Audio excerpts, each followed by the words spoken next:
Come on. Focus. Idiot. Come on. Ugh.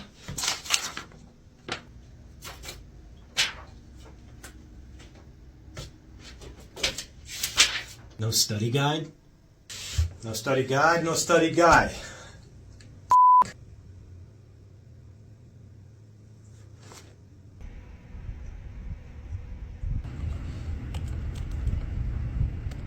All I need to do is upload my textbook, and 4 hours of reading becomes a 2-minute summary. Plus, I can now interact with the book like I'm talking to a person.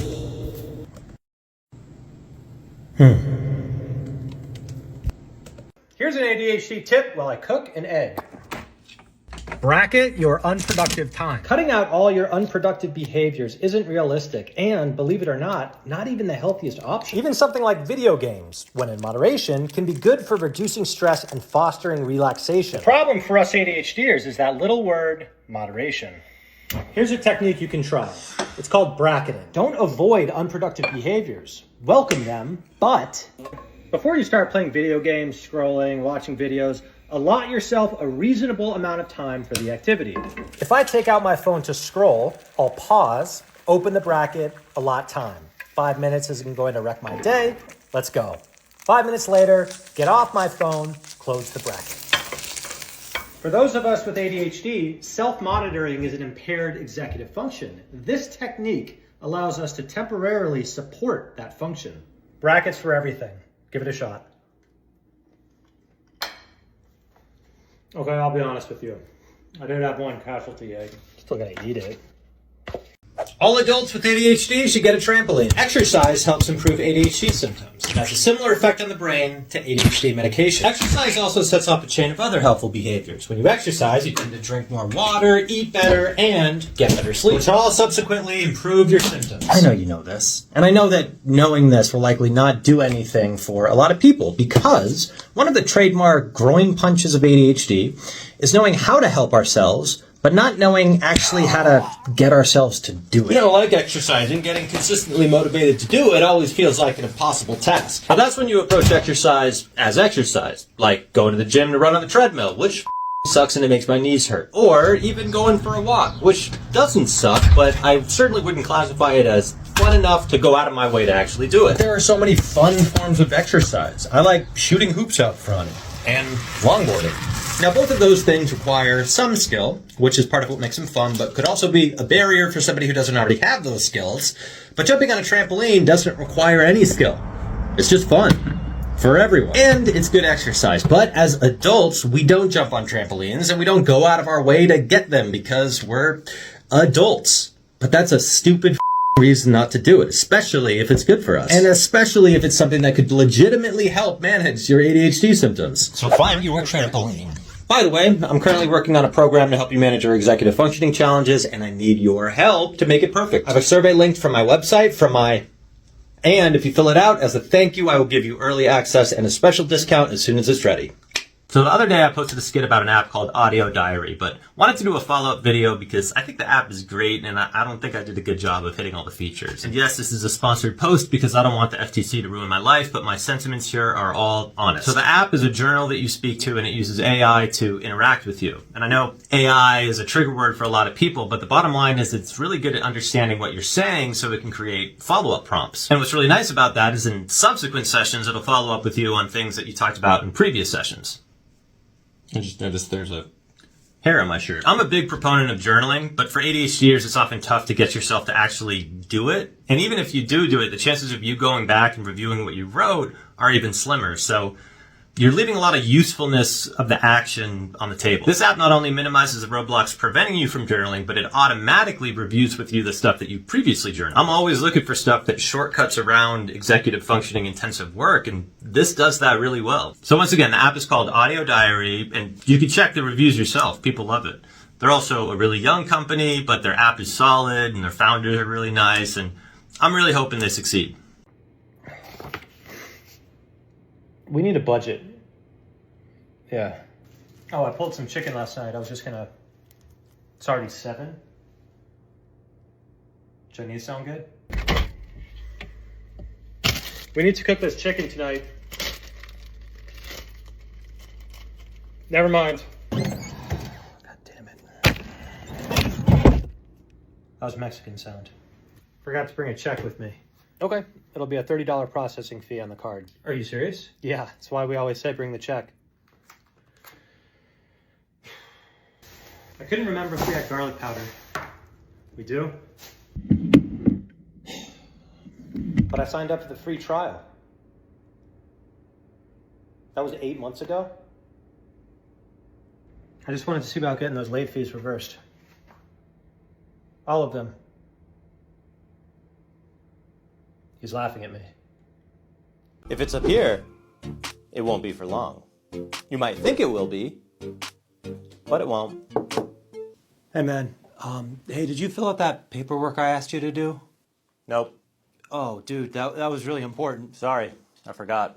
No, dude, like, I'm gonna go to jail. I needed Contrary you to what might seem obvious, this likely isn't necessarily a memory issue. In fact, you might have a great memory and remember a lot of little details about a lot of unimportant things. Like how Black Sabbath was founded by Ozzy Osbourne, Tony Iommi, Bill Ward, and Geezer Butler in 1968, the same year as Led Zeppelin and Deep Purple. So logically, remembering important things should be no problem, right? Yes. Nope. Mind shutting the door? Yeah. This might be the last time you ever see me. If they do take me away, could you feed my cat? Yeah, I'll remember. Oh my God, he's gonna starve.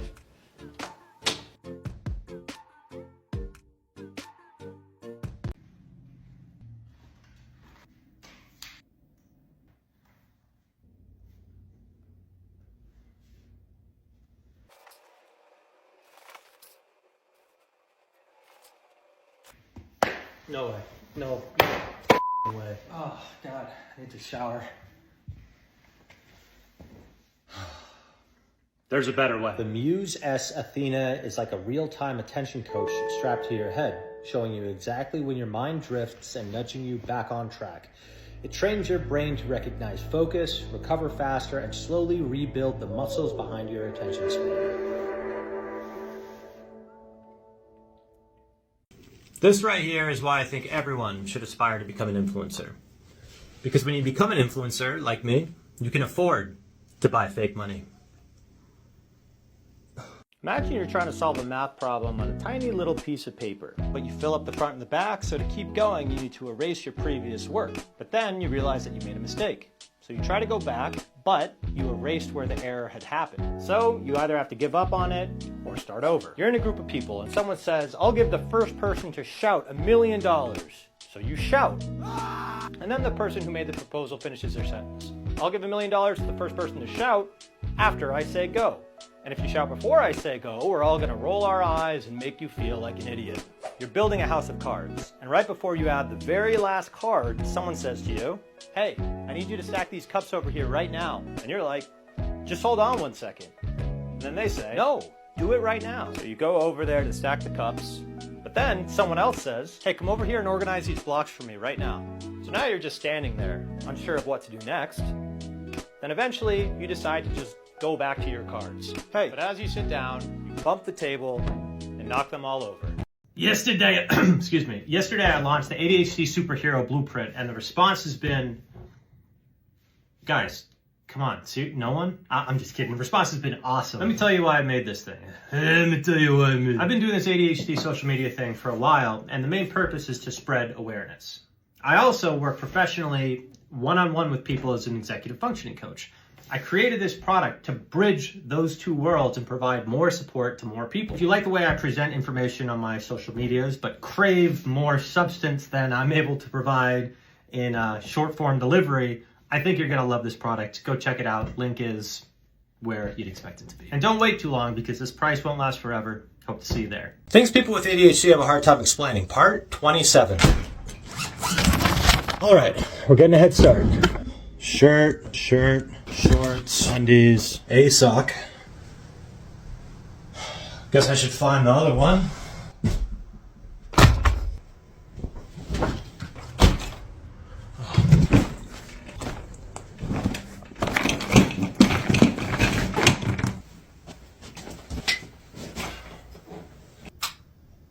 You okay? I forgot my laptop and my phone charger. Brought my computer charger though, so that's awesome. How last minute did you pack? I started packing so early. How do I know if I really have ADHD? I interact with a lot of ADHDers every day, and one thing I hear a lot, particularly in later diagnosed people, is of a nagging suspicion that they may not actually have ADHD, even though they were diagnosed. So I wanted to share my thoughts on that. I am not a medical professional, but I do work professionally with ADHDers as an executive functioning coach at a mental health practice. I also host programs and workshops for ADHDers, and of course talk to a lot of ADHDers on my social media. So here's my take.